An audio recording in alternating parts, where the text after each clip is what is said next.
off in our last video, we talked about what is ploidy, haploid, diploid, and how to calculate these numbers. So now where we're going to pick up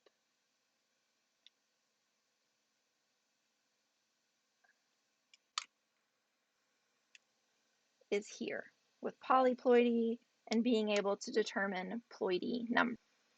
So we figured out, why do we see chromosomes represented this way? This is because for each of our chromosomes, you have two versions, the homologous pairs of chromosomes.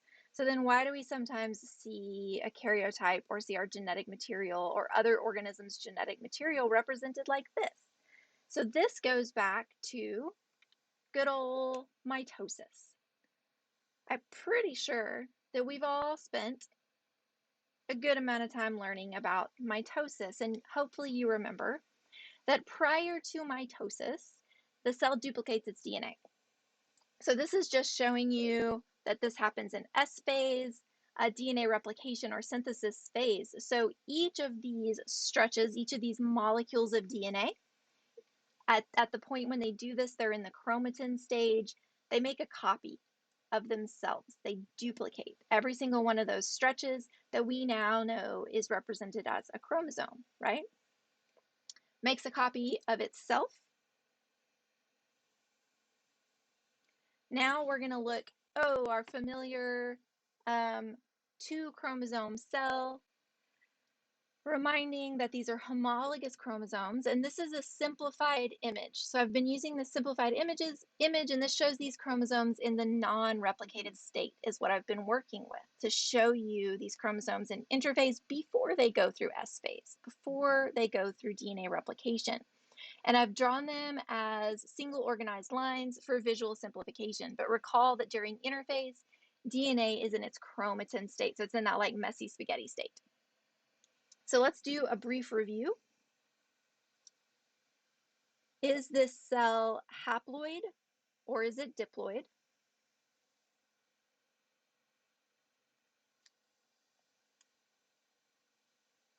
What's the cell's haploid number?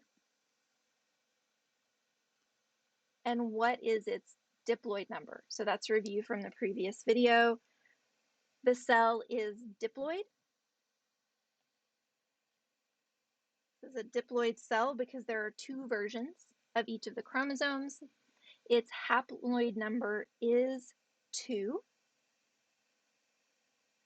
okay, because there are two distinct chromosomes, and its diploid number is going to be 2 times 2 equals 4. Okay, so now let's take that simplified representation, that simplified cell through S phase and replicate the DNA and fast forward into mitosis. So that we're taking that cell through S phase, we're duplicating the DNA. And so on the left, I'm showing you a representation of those homologous chromosomes as we've been seeing them and as we've been learning about them, okay, in those single lines, just to kind of simplify things so that we can understand these concepts. And then we're going to take them through S phase. So on the left, you can see the homologous chromosomes, and then on the right, the same homologous chromosomes. All that's happened is that those homologous chromosomes have gone through replication and they have duplicated themselves. So these exact copies are stuck together. So this sort of, the one that I've been saying was inherited from dad, is the exact same as this. Now it's just made a copy of itself. And these are exact copies. It made an exact copy of itself. And these exact copies are stuck together. Okay, they're stuck to each other at this sort of central point, and that's why it looks like an X. So they're stuck together at this central point right here. Each and every one of them, all of these exact copies are stuck together at this central point after they go through S phase. And this central point is called a centromere.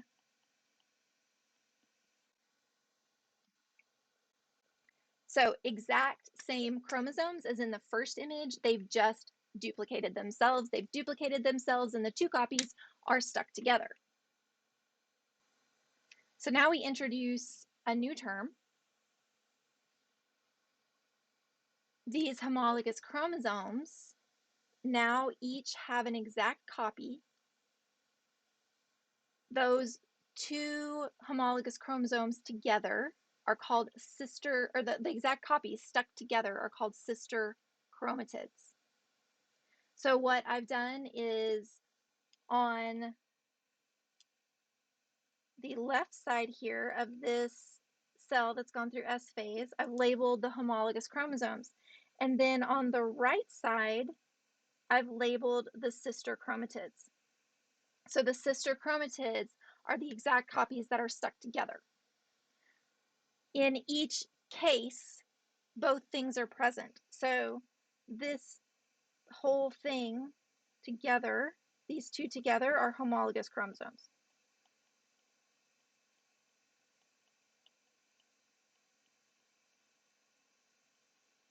And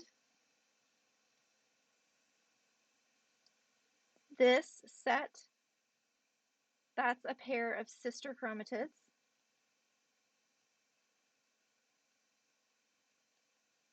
And this is a set of sister chromatids.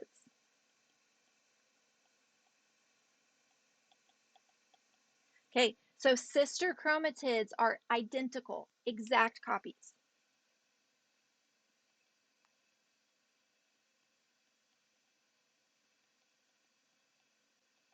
They're exact copies of each other.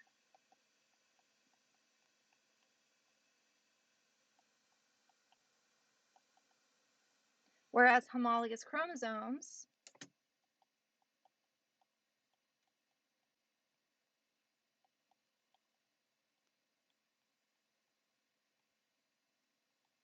same genes, different, possibly different alleles.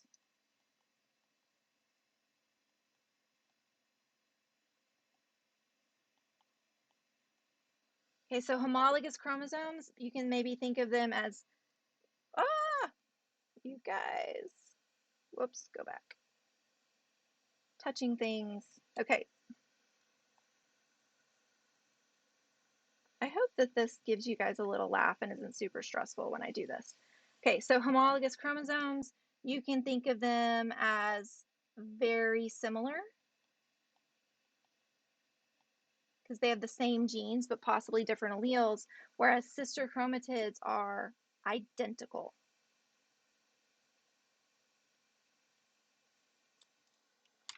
Okay, so that is why we sometimes will see our genetic material represented this way. Exact same information. This image is just showing each of these homologous chromosomes with their sister chromatid. So in the duplicated state after this cell has gone through S phase. Cool. All right, so ploidy. Humans and most animals are diploid. Okay, so remember diploid, di is two, ploidy is how many are in a complete set of chromosomes. So how many are in a complete set of chromosomes? In humans, they're diploid. So what this means, di, so there are two in a complete set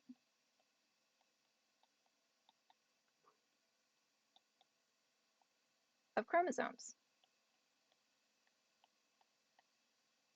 So a complete set of chromosomes would be those homologs or homologous chromosomes. So this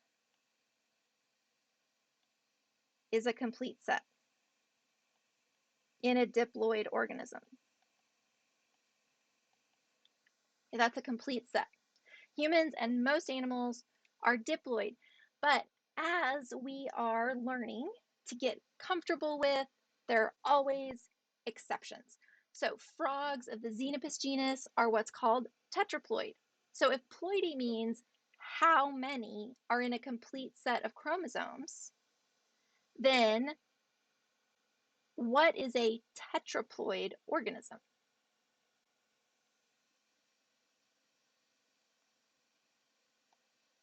So ploidy, how many are in a complete set?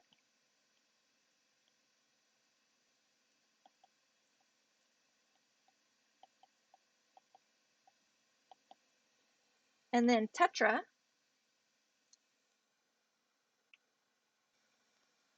Tetra means 4.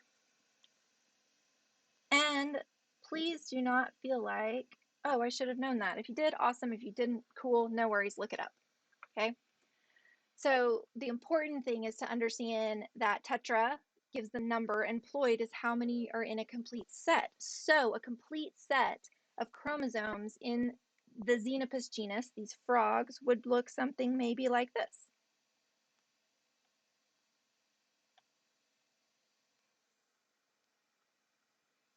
So these 4 are homologous chromosomes.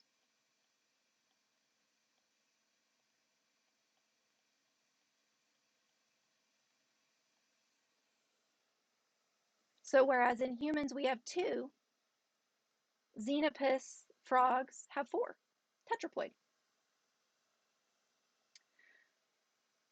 So the term for being more than diploid is polyploidy, and poly means many.